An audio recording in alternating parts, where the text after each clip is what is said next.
Puji dan syukur marilah kita panjatkan kepada Allah Subhanahu wa Ta'ala, yang dimana dengan curahan rahmat-Nya kita dapat berkumpul di acara ini.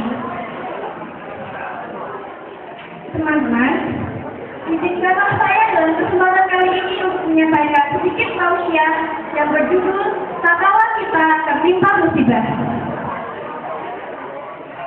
Sebelumnya saya akan bertanya pada teman-teman yang ada di sini. Ketika teman-teman tertimpa musibah, apa yang teman-teman lakukan? Bersedih? Bersyukur?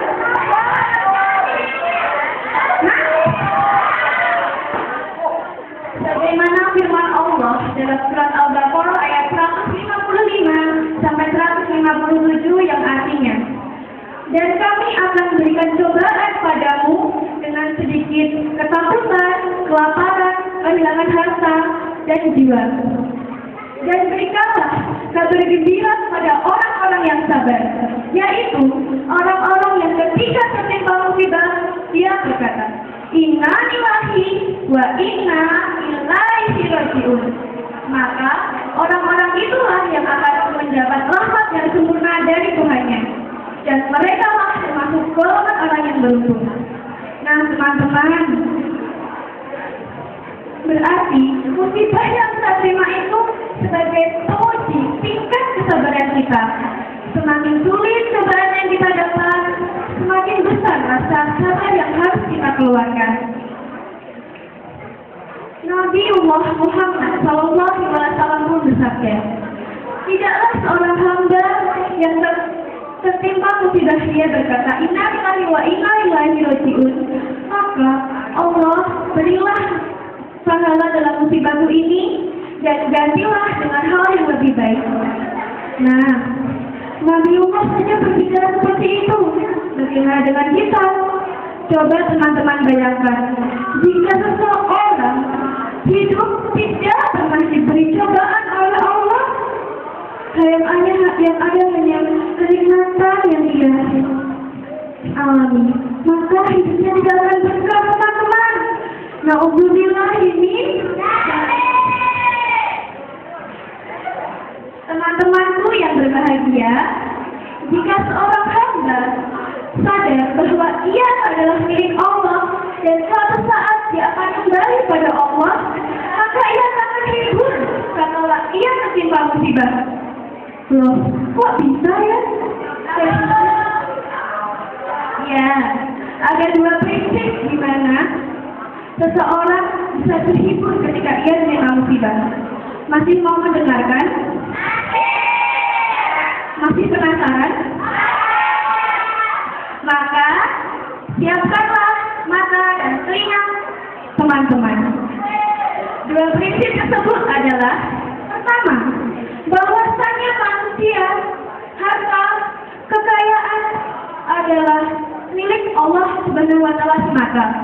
Kita sebagai manusia hanya sebagai peminjam, dan barang-barang yang kita punya di dunia ini sebagai titipan Allah.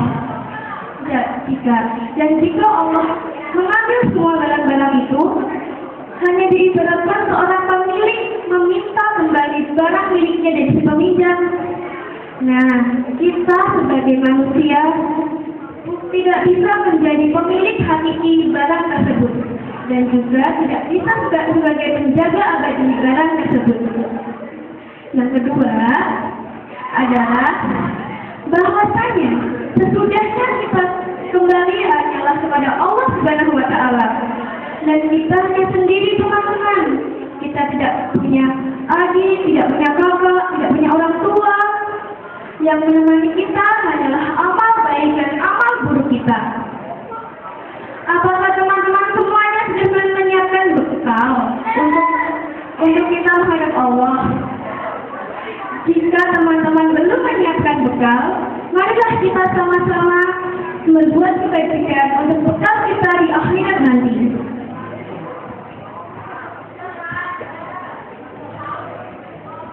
Nah, teman-teman, manusia itu diliputi tiga kepunyaan. Ketika kita lahir, kita tidak mempunyai apa-apa. Apa iya kita lahir iya kita tidak mempunyai harta. Tidak, bukan. Begitu juga pula kita meninggal. Kita tidak membawa apa-apa di dunia ini, hanya selembar kain kafan yang menutupi kita. Nah, sekarang saya ada tips-tips untuk terapi untuk teman-teman ketika menimba musibah. Yang pertama adalah kita melihat bagaimana besarnya musibah tersebut dan apakah masih ada hikmat di dalamnya. Yang kedua, bahwasanya musibah itu menimpa semua orang. Kita tengok saudara-saudara kita yang masih kelaparan, kita tengok saudara kita yang terkena musibah bencana alam.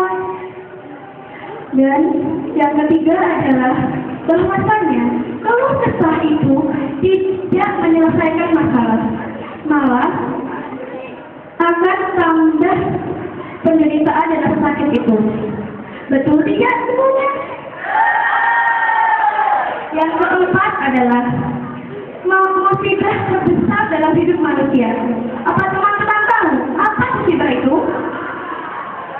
Tidak ada yang tahu? Musibah terbesar dalam hidup manusia adalah hilangnya kesabaran dan rasa berserah diri kepada Allah Subhanahu wa Ta'ala. Karena apabila manusia kehilangan dua itu, maka dia akan kehilangan kunci utama kesejahteraan, keberkahan, dan keputusan rahmat dari Allah Subhanahu wa Ta'ala. Na'udzubillah min dzalik, teman-teman. Dan perlu teman-teman tahu bahwa Allah tidak akan memberikan cobaan atas hambanya melampaui batas kekuatannya. Dan Allah mengerti batas-batas kekuatan hambanya seperti apa. Jadi kita harus percaya bahwa kita semua dapat menyelesaikan cobaan itu dengan baik. Demikianlah teman-teman, sedikit tausiah dari saya. Ada kurangnya itu pas dari saya, ada lebihnya itu dari Allah Subhanahu wa Ta'ala. Jazakumullah khairan katsiran. Assalamualaikum warahmatullahi wabarakatuh.